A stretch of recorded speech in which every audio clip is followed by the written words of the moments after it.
In times of crisis, governments are forced to take drastic actions.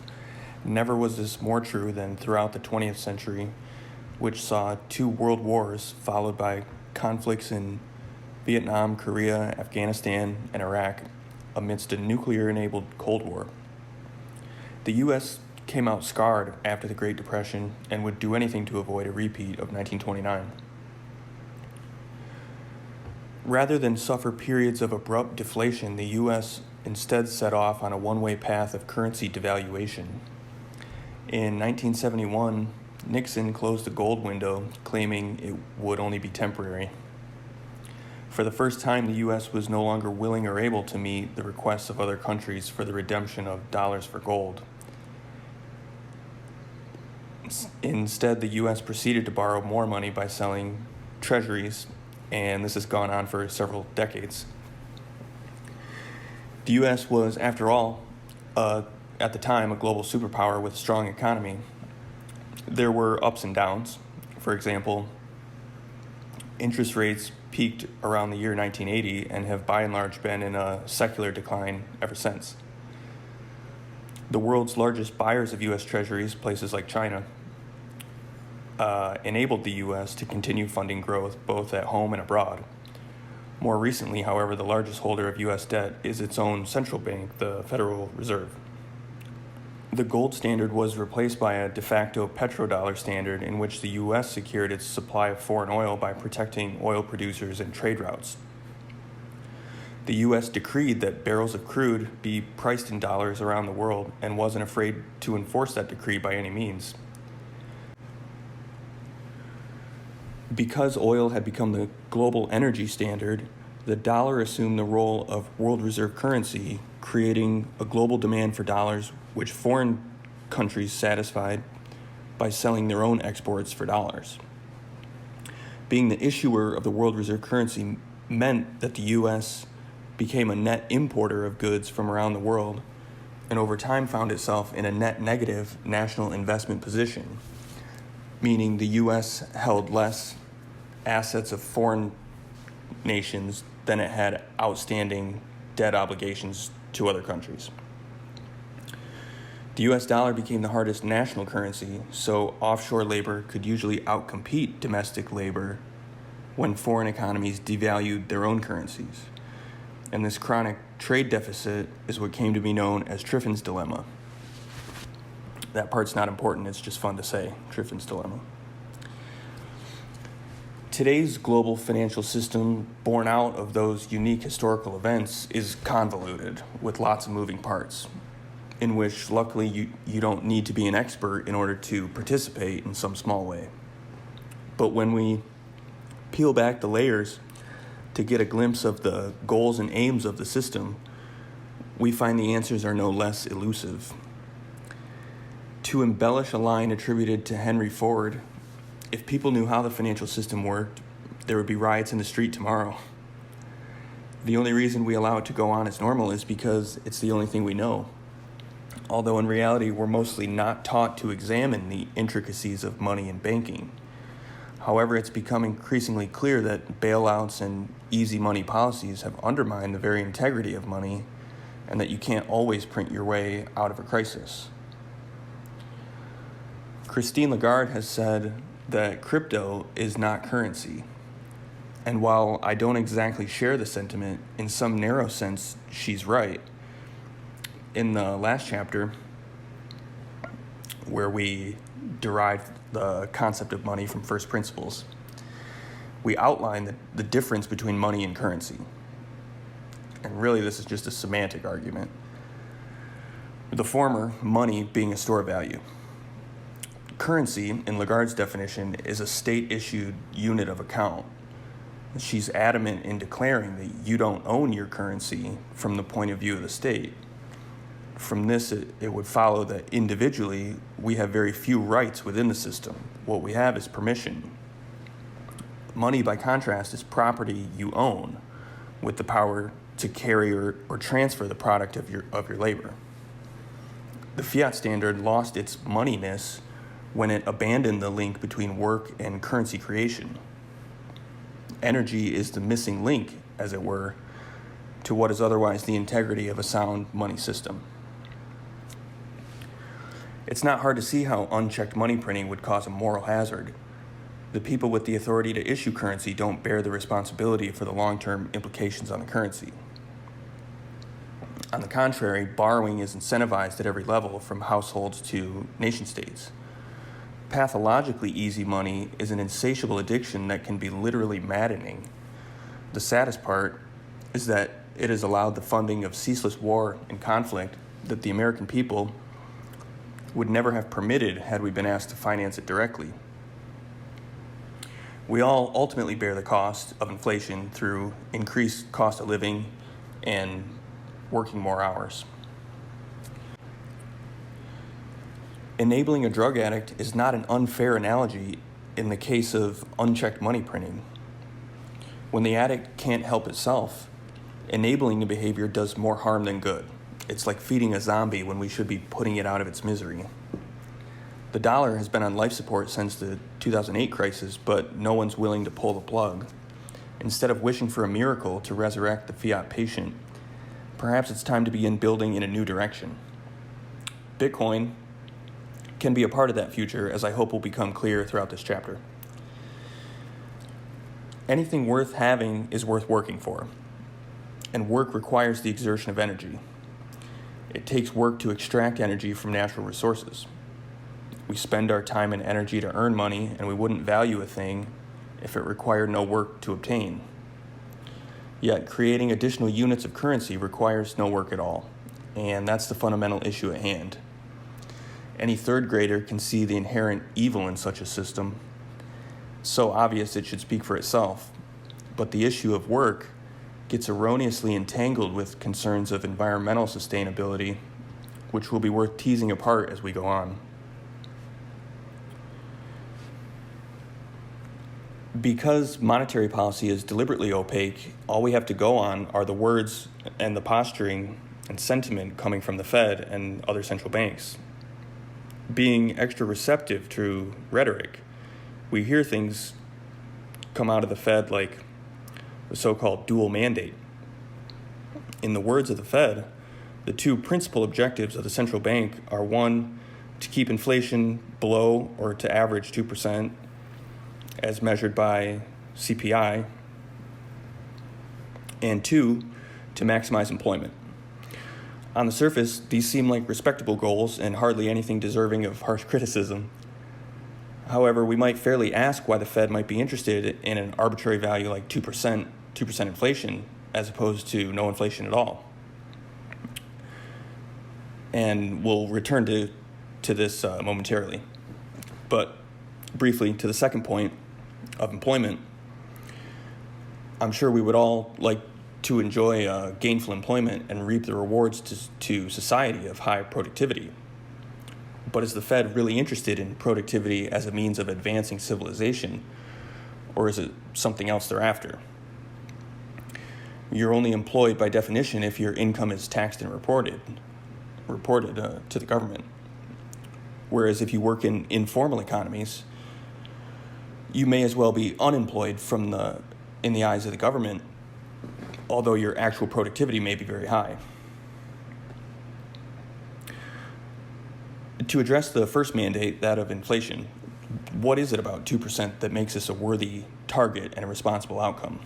This is an honest question, but seemingly never enters the window of public discourse. We might rationalize that the money supply can, in theory, grow by 2% to match average GDP growth, which presumably would give us relative price stability. Or perhaps the 2% coincides with a historical flow of newly mined gold. But does it follow that an increase in the size of the economy would cause an increase in consumer prices? Question. That feels a bit more of a stretch. The Fed maintains a stance that it targets 2% inflation of consumer prices because, on the other hand, persistent low inflation expectations can cause an environment of falling interest rates and a spiral of deflation, thus implying that deflation is a thing to be avoided. In any case, we can grant that 2% is somewhat arbitrary. Whether it's 1.5% or 3% shouldn't be of great significance. The real question is, why do we as citizens accept that the goods we buy should be on average 2% more expensive next year than this year? I don't believe there's a good answer for this. However, the policy effectively serves one purpose quite well, which is to accommodate money printing and the management of debt. I use the phrase money printing here colloquially to refer to the government's issuing debt purchased by the Fed, who spurs lending or curtails it by meddling with interest rates. The process of cyclical monetary expansion and contraction has also come to be known as quantitative easing and corresponding tightening. Printing new dollars means we can pay off today's debt with devalued currency, thereby relieving the overall debt burden. It allows the U.S. to perpetually roll its liabilities forward in time. The state can always pay its debts in nominal terms because it does so with newly created currency, while the value of the debt is reduced in real terms. Analysts have taken to calling this situation a soft default rather than an outright default, which is simply not an option for the issuer of the world reserve currency. Devaluing the debt might allow the U.S. to continue shipping dollars to the world economy in exchange for cheap imports, but it also has the inconvenient side effect of robbing from the working class, who invariably pay that extra 2%. We pay for it when we buy food and energy, and we pay for it through more hours worked. We would all like a salary increase once per year, but did you ever think getting at least a 2% raise is actually a requirement if you want to avoid becoming poorer over time? I'll reiterate that 2% is a convenient abstraction, but price changes are rarely that clean and uniform across industries. Curiously, many things we buy get cheaper over time because of efficiency gains in technology. Think TVs, for instance, and other such tech gadgets. Technological advancements have made many things entirely free that it was once normal to have to pay for. So in real terms, the luxuries of daily life have gotten dramatically cheaper compared to the past. One might even say that deflation is the natural course of progress, despite the Fed's ominous concerns to the contrary. In light of this, it's even more dubious to think we would mandate that things become nominally more expensive over time. Nevertheless, we all agree the cost of living tends to go up on a dollars and cents basis. Whether it was 2% this year or last year is indifferent to the larger trend. Things get more expensive, and if you don't earn more to combat this trend, life gets harder for you.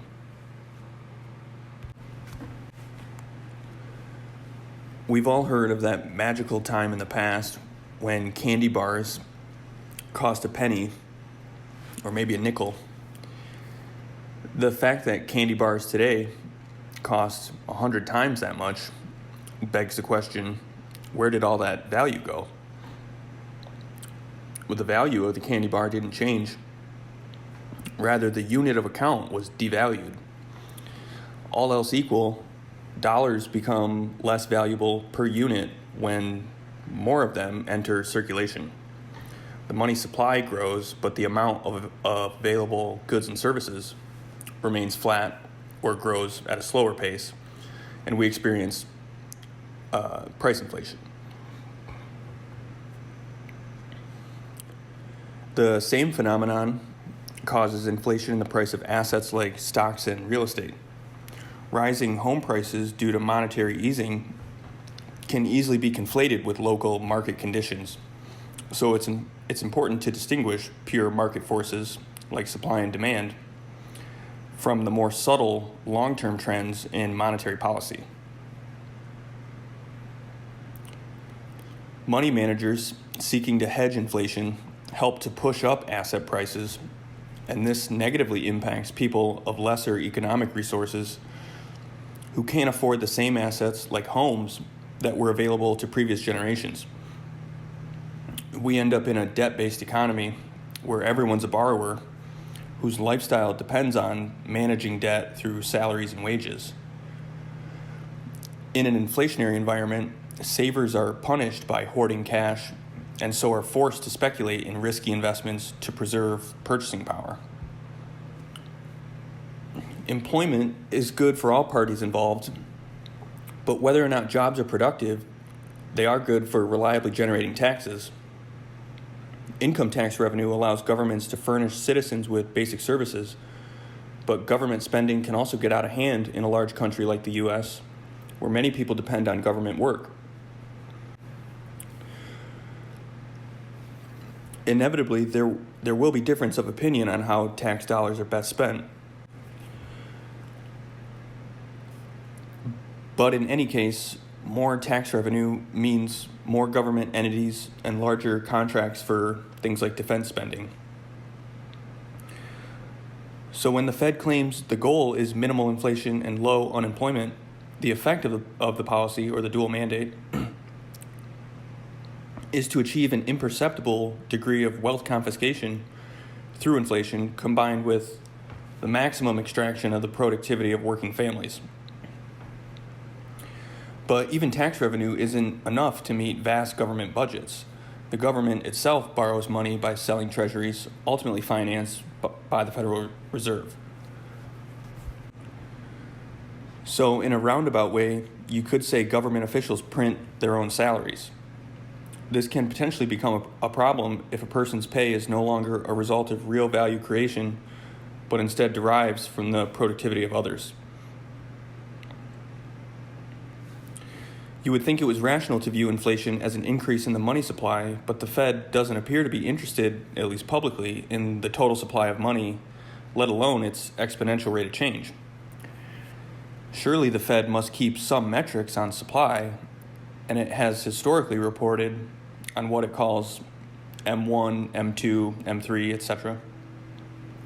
But the Fed rarely, if ever, cites these figures when describing the rationale for its own policy decisions. Apparently, the Fed quit publishing data on M3 in 2006,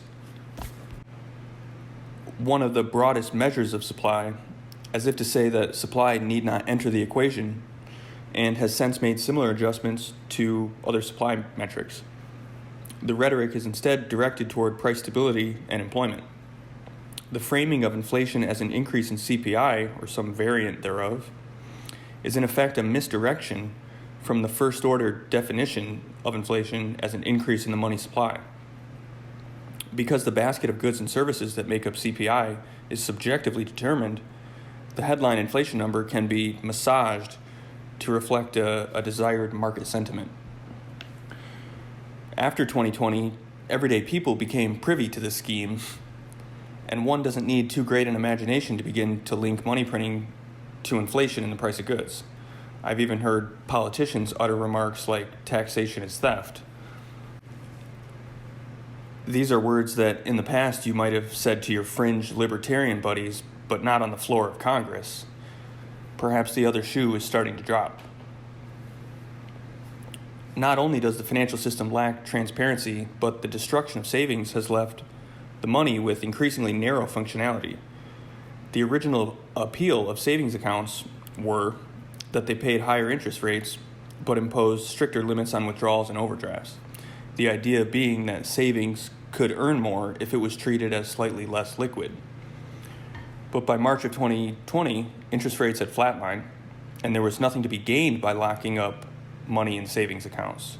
So we simply did away with the withdrawal rules, and deposits in checking and savings became identical. Of course, the headline was that banks allowed people greater access to savings during the pandemic, but the subtext is that savings accounts no longer represent a meaningful distinction from checking accounts, a fact conveniently brushed under the rug.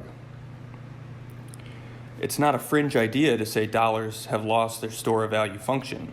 The numbers speak for themselves. A nominal 1 to 2% rate on high-yield savings compared to a CPI upwards of 8% implies a deeply negative real return on purchasing power. Savings accounts may have lost their usefulness, but people still have the desire to save, hence the need for a sound store value. People need to have options when it comes to storing the product of their labor. As discussed, real estate and commodities serve this function because the supply of these assets is constrained by natural resources, and hence they're referred to as hard assets. Any attempt to deeply understand the financial system ends up being a fool's errand because at the core it resembles an elaborate shell game built on rhetoric and managing of expectations. We are reassured that policymakers are able to use their tools to achieve desired outcomes, but when pressed on the efficacy of said tools, we're told the economy is influenced by factors outside the control of the central bank. The central bank doesn't decide how and when the government spends money. That responsibility lies with Congress. Meanwhile, wars, disasters, crises, or simply a looming debt ceiling provide an endless stream of reasons for the injection of stimulus. Of course, we know that no low-level bureaucrat has the power to print his or her own salary, unless you count milking the clock for 8 hours as a form of money printing. Instead, everyone has a superior to whom they answer. Every department has to justify their budget by appealing to the next level up the chain of command, and this power differential forms a hierarchy of influence that in itself might not be malevolent were it not for the fact that the monopoly on money creation sits at the root of the hierarchy. The exercising of power comes from the ability to withhold or suspend funding to subordinates, which creates an environment ripe for coercion. In order to be fed or to receive a paycheck, one must play nice within the power structure, and the objective becomes keeping one's job rather than being an agent of change. The system selects for obedience rather than merit or competence. The danger in a democracy is when a class of rent seekers becomes the majority, they will consistently vote themselves more power to do nothing productive at all. Money at the whim of the state means your money can expire or be switched off without your consent. Thus, money has become a kind of state loyalty points, much like the rewards points you collect for flying and staying at hotels. It might serve as a medium of exchange for approved and non-sanctioned services, but it fails on scarcity and security. The fiat money system spawned the Cantillon effect, so that the best way to acquire money is to be surrounded by those who've been granted the privilege of creating or lending it into existence. When the Fed was tasked with propping up the financial system after 2008 with an injection of $800 billion, Hank Paulson remarked something to the effect of, "The only reason we didn't ask for $1 trillion is because at the time it would have sounded ridiculous." Indeed, the world was not yet accustomed to dealing in figures of that magnitude. Fast forward to 2020, and we see the U.S. rolling out stimulus packages of multiple trillions on a monthly basis. This is the nature of the fiat beast that can't be overlooked. The numbers only get bigger with each bailout, with seemingly no end other than to keep the game going. Meanwhile, the system fosters a spectrum of financial apartheid in which financial privilege is heavily concentrated at the source of money creation and spread increasingly thin down the socioeconomic ladder. In order to grasp the significance of Bitcoin to monetary theory, it will be helpful for anyone not already familiar to observe the following non-technical primer on Bitcoin's proof of work.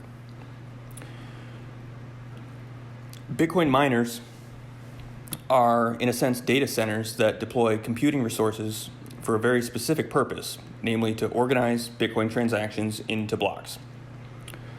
Blocks are linked together in time such that each new block that extends the chain adds validity to previous blocks, which become practically irreversible the deeper they are in the chain. And this gives confirmation and finality to all transactions.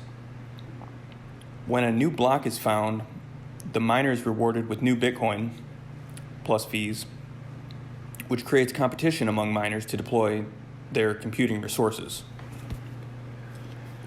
In order for a new block to be valid, not only do all the transactions within it need to be valid, but the block must prove that a sufficient amount of computational work was done to produce its own unique digital fingerprint, or hash. This computational work basically consists of the computer repeatedly guessing numbers, searching for a tiny number among the space of possible values like a needle in a haystack, until it finds one that meets the required difficulty. Due to the random nature of mining, the time it takes to find a block is probabilistic, but the protocol aims for an interval of 10 minutes. As more compute power or hash rate comes online, incentivized by block rewards, the difficulty increases accordingly, but can also decrease if miners go offline. The difficulty of mining changes dynamically to accommodate changes in hash rate for the purpose of targeting the 10-minute block time. The regular block interval of 10 minutes stabilizes the rate of issuance of new Bitcoin, along with the emission schedule set in stone at the time of genesis. All of this combined makes up the fundamental innovation of proof of work, and thereby creates an algorithmic monetary policy that more or less runs on autopilot. Individuals and companies, in their own self-interest, cooperate to ensure the integrity of the system. A majority of miners can, in theory, by colluding with one another, rewrite the history of transactions, though in practice this doesn't happen as long as mining remains widely decentralized. A bad actor trying to compromise the system will find themselves spending more resources than they stand to gain from cheating. If you were prepared to deploy as much resources as it would take to attempt an attack, you're better off cooperating and ensuring that the coins you earn legitimately will be valued by the network. Bitcoin's monetary policy was implemented on day one, and because of proof of work, remains unchanged to this day. This is how we know the supply of 21 million coins is set in stone. The code that makes the system possible is open source and auditable by anyone with the inclination to do so. The hard-coded consensus rules, like the 21 million supply and others, can in theory be changed since Bitcoin is programmable. But in practice, any significant consensus changes that alter the definition of Bitcoin are politically infeasible. You'd be right in assuming the choice of 21 million coins is an arbitrary design decision. The important thing is that the distributed network achieves consensus by maintaining these constant key parameters. The network, being open source and decentralized, is resilient to any proposed change that isn't overwhelmingly supported by its many stakeholders. This makes Bitcoin behave more as a public good than a product or a company that can be dictated by a group of insiders. Anyone who's tried to impose their view of what Bitcoin should be has learned this lesson the hard way. So we should by now have more clarity on how the Bitcoin network is grounded in the basic scarcity of natural resources. Bitcoin mining is an enterprise that carries risk like any other business precisely because of the operational costs incurred to miners. They have to build a home for their servers and procure electricity at market rates before even plugging in the equipment, which itself requires technical knowledge to operate if it's any hope of producing a net flow of precious sats. The analogy to gold mining is not a superfluous one. Bitcoin, like gold, derives its value from the real cost of producing it. As noted, the difficulty of mining will fall if miners unplug, thus making it comparatively easier for existing miners to operate. Nothing in the protocol says that mining difficulty must increase forever, and in so doing consume ever greater amounts of energy. Hypothetically, if that were the case, then that could be a criticism of Bitcoin's energy demands. Instead, the system is quite capable of absorbing shocks to the supply of hash rate in either direction. The network continues to process transactions whether hashing power doubles or is cut in half, which remarkably was the case briefly in 2021. Therefore, we can dismiss the overly simplified energy use per transaction metric and file it away with the long list of dishonest arguments designed to cast doubt on proof of work. In the absence of proof of work, arguably Bitcoin's defining feature, we'd be left with something rather resembling the old system. The protocol's consensus rules, protected by proof of work, prevent the possibility of currency units being created out of thin air. If it was possible for one entity to make exceptions to consensus, no doubt they would be tempted to inflate the supply to finance their own agenda. Any supposed cryptocurrency that replaces proof of work with a governing body of financial aristocrats technically has no need for a blockchain when they can validate transactions in a database, not unlike the way PayPal debits one user's account and credits another. This is why proponents of Bitcoin tend to be unfriendly to the myriad of competing crypto assets. To forego a decentralized proof of work network is to fundamentally undermine the innovation of the blockchain and gets us no closer to realizing a provably incorruptible ledger. Any system that aspires to improve or innovate on Bitcoin's success must recognize Bitcoin is currently the only system worthy of storing the world's digital money. Future financial innovation will be compatible or adjacent to Bitcoin, whereas competing digital currencies, particularly those that employ an alternate consensus mechanism, more likely represent a covert attack on Bitcoin by existing monetary imperialists. Critics of Bitcoin claim its energy use is wasteful while neglecting the fact that Bitcoin is the only system that achieves settlement finality on a peer-to-peer basis across the globe for arbitrarily large payments at a nominal cost. The Bitcoin network sees no downtime and can't be censored or corrupted. This innovation comes at a cost in the form of a distributed network of servers that consume electricity.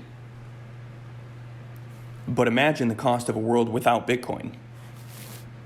A world in which authoritarians routinely undermine the integrity of money, can censor and freeze transactions, and redefine the rules of the game on a whim. When faced with the alternative, no energy use is too great to achieve what Bitcoin does, which is to restore freedom and human dignity. Now, for the record, I don't expect Bitcoin to replace state currencies by all accounts. The point I want to drive home is that the two systems have diverged to serve different roles, and that the divergence will continue. For the time, currencies provide a relatively stable unit of account, and that's worth something. In other words, we expect that the price of a loaf of bread in dollars doesn't change dramatically from day to day, something citizens of many other regimes don't easily take for granted. Bitcoin may increasingly serve as a unit of account as time progresses, but it isn't necessarily required for it to become the base layer of value. Bitcoin doesn't pretend to share in the mandate of price stability. In fact, Bitcoin and fiat money are diametrically opposed in the values they espouse. Bitcoin was created as a counterweight to the lopsided financial system and thus restores a degree of sanity to a system that can accommodate both. The inherent trade-off we make when differentiating Bitcoin from the dollar, if I may borrow from Max Kaiser, is that to use fiat currency is to accept apparent price stability in exchange for a guaranteed loss of purchasing power, but to opt into Bitcoin is to accept volatility in dollar terms in exchange for increasing purchasing power. There's an argument to be made that a sound portfolio actually involves hedging the two positions against one another. We can safely say holding 0 Bitcoin is the wrong allocation, but while 100% allocation may show great historical returns, it's also subject to larger drawdowns than a portfolio that includes a fiat buffer. It may be worth emphasizing that if Bitcoin were to become the primary unit of account, then the dollar exchange rate and thus the volatility are no longer relevant. However, my base case is that national currencies will persist in the foreground of the global economy. In that light, the US dollar price of Bitcoin on a given day arguably says more about the state of the dollar than it does the fundamental nature of Bitcoin. What Bitcoin ultimately means politically is that it will allow people to relocate to friendlier jurisdictions and bring their digital wealth with them. This changes the relationship of the individual to the state, who previously maintained a captive population due to tight capital controls. Now governments need to compete in order to attract human capital and outside investment. You could say governments can still enact capital controls and levy exit taxes on Bitcoin wealth. But the viability of those policies are at a crossroads to be decided by this generation and the next. Lines are being drawn both politically and technically as Bitcoin evolves, and if you don't decide where you stand, it will be decided for you. Governments friendly to the Bitcoin values of sovereignty and freedom of expression will see increased investment and innovation, whereas jurisdictions that drift the opposite way by optimizing for safety and compliance will see increasingly big government policies and gradually less freedom. The idea of universal basic income, or UBI, has gained popularity as well as stirred some debate due to the fact that money printing is implicitly baked into the deal. Not only have we invited in the collective fiat illusion in all its stimulating effects, but we've taken to designing a fiat maximized existence complete with UBI. Frankly, a basic income effectively achieves the same thing we traditionally think of as welfare or a social safety net. The term UBI may just be an attempt at rebranding and refreshing of social programs. I think that framing and narratives matter to the extent public opinion can be influenced, and perhaps to reduce the stigma of poverty we might associate with things like food stamps. I think we mostly agree there should be services for households in need, though the extent and range of subsidies can be debated. Still, some proponents of UBI seem to take it a step further and imply that a basic income can permanently replace the need to work and come with no strings attached or means testing, hence the universal descriptor. Arguments in favor of UBI are often accompanied by the notion that jobs are declining in number due to automation, or there are simply more people than there are jobs available. On these claims, I think the jury is still out. On the other hand, we can see how technological improvements create a world of cheaper, more abundant goods which benefit all of us. So over time, the social safety net can expand to include more of these resources. Internet access and smartphones, for example, are increasingly within the category of what might be considered basic necessities. That statement alone would have been inconceivable 100 years ago, and yet here we are. So there's an argument for reevaluating a standard quality of life. Still, I have some qualms over how a basic income scheme is implemented. Offering more free and subsidized goods and services to citizens is one thing, but sending them a check or direct deposit somehow feels different, because in the first case, we don't think of it as receiving free money, even if the end result is the same. But treating it as income can have effects on our perception of work. Do we then run the risk of creating the same moral hazard of believing we can print currency with impunity? If you believe you'll be taken care of whether you work or not, that arguably weakens the incentive to work at all. I don't think it's in our nature to avoid work, nor to tolerate freeloaders. This could open up the possibility of a large-scale existential crisis in which people lack purpose or motivation in life and risk devolving into nihilistic consumers. I hope these concerns will be assuaged with time. On the bright side, I tend to think new forms of work and activities will fill the void in the wake of sweeping job displacement and be potentially more enriching to the human experience. No doubt future jobs will be increasingly tech-oriented and accelerate the development of novel skills.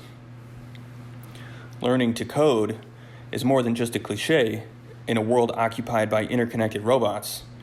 It's damn near required. Americans got the chance to participate in an experiment with UBI during the 2020 pandemic, as money seemed to be pouring in from all sides. The results of the experiment will take years to digest, and admittedly, the circumstances were abnormal and not easily replicated.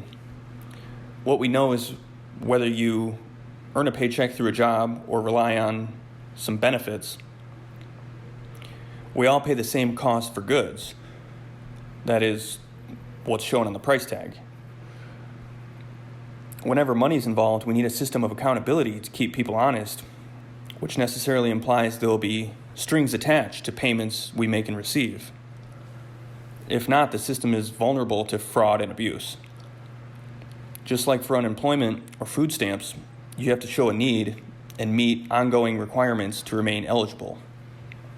As payments move exclusively to digital and mobile platforms, it's rational to think government-issued currency will have terms and conditions like an expiration date on benefits, limits on categories labeled harmful, carbon footprint accounting, and environmentally conscious spending. Doing social good with your buying habits might factor in to different scoring algorithms that you would seek to optimize the way you do your own credit score. The bottom line is, as long as you depend on a government stipend to survive, you have little leverage in negotiating and pretty much have to accept the rules you're given. Once social programs are set in motion, they can be much harder to undo, such that large-scale behavioral changes are made possible one small nudge at a time. The trick is to manufacture consent for new policies by spinning a narrative that resonates broadly. And this is why language and framing is so important to policymakers. But as critical thinkers, we need to thoughtfully examine policies for their coherency and legitimacy. And we need to demand clarity when the language is vague and incomplete. A slightly different approach to UBI is, rather than an income guarantee, the government sponsors a job guarantee. On the surface, this would appear to solve the existential work issue, and the idea is touted as a means of buffering the supply of jobs in the private sector. The concept of a job guarantee has been espoused by some prominent voices in the field of modern monetary theory, or MMT. Of course, a supposed job guarantee is not necessarily a guarantee that your job is actually productive in the context of the wider economy. It might only produce a more convoluted bureaucracy, but if the alternative is endemic unemployment, perhaps it's the lesser of two evils. At best, a job guarantee provides a fruitful avenue for gaining experience, and at worst, involves handing over your time for minimum wage and becoming a lifelong rent seeker. While the right to work is a laudable position to hold, I remain skeptical that a government job guarantee is a viable solution to economic prosperity in practice. The public sector is notorious for harboring what David Graeber has called BS jobs, jobs that employees themselves admit they see no value in, but because the taxpayer foots the bill, there's no boss or entrepreneur with the business sense to trim the fat from the system. Here I'm grateful to Luke Smith for his entertaining commentary on BS jobs, claiming they've led to a chronic and pervasive fakeness to large swaths of the economy. There's yet another emerging phenomenon known as anti-work, which throws a decisive wrench in the gears of the utopian job guarantee. I admit I thought the anti-work movement was a joke, but hey, crazier things have been said. Maybe there is a deeper meaning to be gleaned from the discussion of the nature and the necessity of work. MMT is similar to mainstream Keynesian economics in the central tenet that a government like the USA cannot default on debt issued in its own currency because it can always print the money needed to meet its obligations. According to Wikipedia, which was the extent of my research on MMT, the difference is how it approaches inflation and unemployment, claiming they can be mitigated through fiscal policy, meaning government spending, by implementing a job guarantee, and further, that this can all be done in a zero interest rate world. And this is in contrast to the Fed's current philosophy of using monetary policy, including interest rate decisions, to respond to economic conditions. Proponents of MMT argue inflation is a non-issue until and unless we reach a state of full employment, as presumably any increase in the money supply can be absorbed by a growing labor force.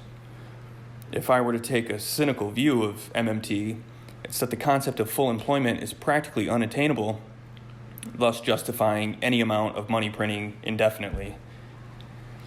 I can think of one group of people MMT would benefit, and that's anyone involved in the military-industrial complex, a cohort that has historically shown a thirst for ever greater sums of cheap debt to finance war and defense projects. I think the more sane policy would be to restore the opportunity cost of investment to be more in line with the constraints imposed by nature and correct the impetus to engage in destructive malinvestment, state building, and parasitic rent seeking. America's Social Security is another example of a program built with the best intentions that shamefully exposed the fiat moral hazard. Social Security, created in the 1930s, was designed to bolster the savings of retirees who risked outliving their money. For decades, retirees on the whole received more benefits than they paid in, thus getting a massive boost in retirement, and this initial wealth transfer has been subsidized by subsequent generations. The problem is now you're lucky to get back what you spent 35 years contributing through payroll tax. Additionally, after the baby boom, birth rates steadily declined, and shifting demographics have created an increasingly aged population such that Social Security funds are expected to be exhausted sometime in the 2030s. To make up the shortfall, people will either have to accept less in benefits or work longer before retiring. Social Security might be a good deal if you're someone who would have otherwise spent 100% of your income had you not been forced to save. For others, it seems fair only if you ignore inflation and the time value of money. In reality, it probably feels like you're getting the shaft because not only do you have no control of the assets and instead have to trust in the goodwill of the administrators, but even if you get back all of what you put in, the return on invested capital is dismal. When we take into account the time between starting work and when you're able to draw benefits, the purchasing power of those dollars are greatly devalued due to inflation. You could say that benefits on the whole grow over time along with average wage increases, but wage growth hasn't historically kept pace with inflation and the cost of living, leaving you, by all accounts, with less wealth than you started. Even if we accept that the system resembles a Ponzi scheme in the truest sense, as long as real returns on government debt remain negative, the economics of Social Security are mathematically unjustifiable. It may be tempting to view reports of unsatisfying work, corporate greed, and wealth inequality as terminal symptoms of what some have called late-stage capitalism. But I think it's a mistake and a cop-out to lump everything that's wrong with the economy under the umbrella of capitalism. Incidentally, these sentiments are common among statists and aristocrats who would just as soon socialize everything under the guise of equity and inclusion.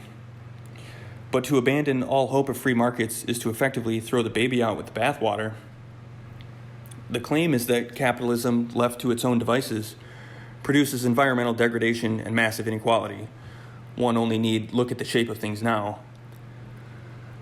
But bailouts and zombie companies and stimulus money that conveniently finds itself in the hands of pharmaceutical giants are not the makings of a free market, but rather of fiat money.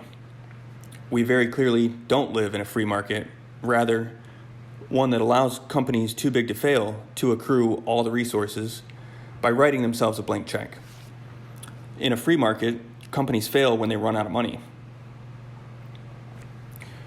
Marxists will argue that the notion of savings and ownership are antiquated relics of a failed capitalist ideal. And here I reference the infamous "you'll own nothing and be happy" meme, although I wonder whether anyone takes that seriously. Just because you may not be saving, someone else certainly is. They might be charged with allocating resources on behalf of other people with a time horizon of the next 100 years, and they aren't willing to rely on the eternal justice of government to do it for them. A sovereign nation that relinquished their right to saving in real assets would soon find themselves with no assets at all, rather dependent on exporting countries and the mercy of the world's financial overlords. The sovereignty of groups and individuals, I suspect, will be a central issue defining the trajectory of the next decade.